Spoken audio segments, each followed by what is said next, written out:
អនុញ្ញាតគ្រប់ជំរាបសួរបងប្អូន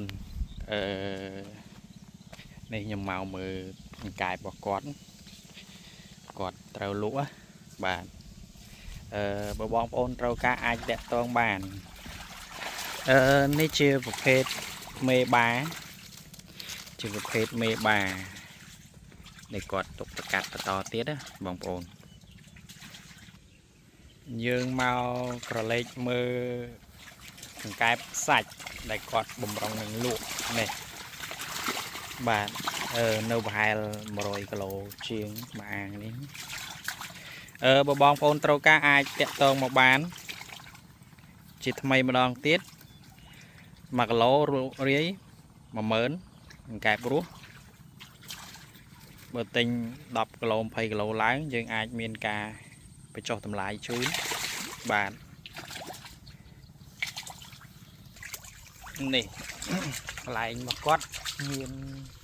5អាងបាទ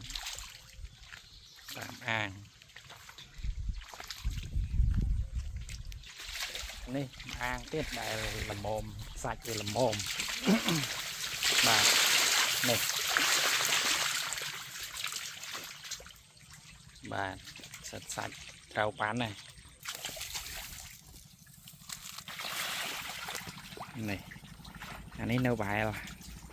30-50គីឡូចាប់លក់ចង់អស់ហើយនេះមួយអាងទៀតដែលសាច់ល្មមបោកអង្កែបនេះប្រហែលចូល50គីឡូដែរបាទហើយអាងនេះវិញជាអាងកូនអង្កែបបើបងប្អូនត្រូវការកូនក៏គាត់លក់ដែរកូនទូចប៉ុនម្រាមដៃហ្នឹងយកទៅរស់ហើយ